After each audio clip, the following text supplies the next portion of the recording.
అశ్వత్థామకి ప్రభాస్ గారికి ఎందుకు fight? So అదే నిజమైతే సో ఫ్యాన్స్ పరంగా ఆ మూవీకి ఎలాంటి ఎదురు దెబ్బ తగలేదు. Hi guys, this is Aravind, welcome to our channel.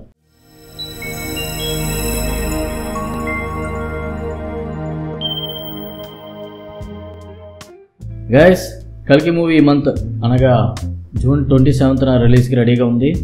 So మీ అందరిలాగే నేను కూడా కల్కి మూవీ ఎప్పుడెప్పుడు రిలీజ్ అవుతుందా, ఎప్పుడెప్పుడు చూద్దామని చెప్పి వెయిట్ చేస్తున్నా. బట్ ఈ మధ్యకాలంలో రిలీజ్ అయిన కొన్ని ట్రైలర్స్ అండ్ టీజర్స్ చూస్తున్న తర్వాత నాకు కొన్ని డౌట్స్ అయితే కలిగినాయి. అంటే ఒక మెయిన్ 3 డౌట్స్ ఉన్నాయి. What is this? నేను ఇంత స్వీట్గా మాట్లాడుతుంటే రిప్లై ఇవ్వకుండా వెళ్ళిపోతున్నాడు. ఓకే, ఇక మ్యాటర్లోకి వస్తే నాకున్న 3 డౌట్స్. ఫస్ట్ డౌట్ ఏంటంటే, కల్కి మూవీలో ప్రభాస్ గారి కల్కి అవతారం అయితే అశ్వత్థామకి ప్రభాస్ గారికి ఎందుకు ఫైట్? అండ్ సెకండ్ క్వశ్చన్ ఏంటంటే, ఈ ట్రైలర్స్లో అట్లా విన్నాను నేను కూడా, అశ్వత్థామ గారు దీపికా పడుకునే గారి దగ్గరికి వచ్చి, నాకు అర్థం కాలేదు సార్, నీ కడుపున పుట్టేది భగవంతుడు అమ్మ అని చెప్తారు.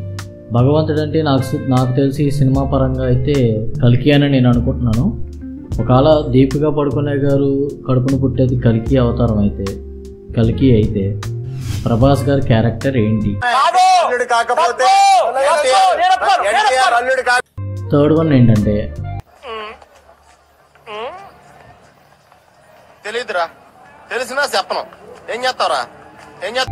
మూవీ షూటింగ్ టైంలో కానీ లేకపోతే షూటింగ్ స్టార్ట్ చేస్తున్న టైంలో కానీ మూవీ క్యాస్టింగ్ చాలామందిని అనౌన్స్ చేశారు.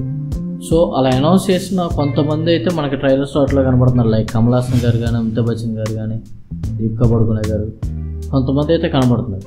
బట్ విజయ్ దేవరకొండ గారు కనిపించలేదు. అండ్ దుల్కర్ సల్మాన్ గారు కూడా ఎక్కడా కనిపించలేదు.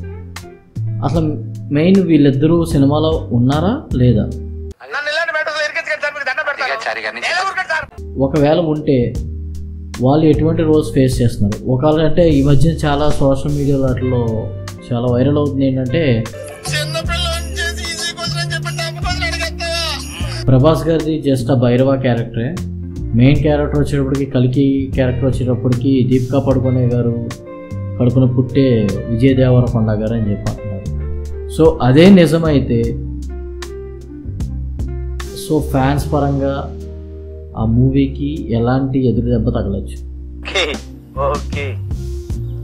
అర్థమైంది. ఓకే గైస్, నా వీడియో కనుక మీకు నచ్చినట్లయితే డెఫినెట్లీ లైక్ చేయండి, మీ ఫ్రెండ్స్ అందరికి షేర్ చేయండి, అండ్ నా ఛానల్ అయితే సబ్స్క్రైబ్ చేసుకోండి. తీస్తా, నాలో ఉన్న క్రియేటివిటీ మొత్తం బయటికి తీస్తా, నా తడాకా చూపిస్తా.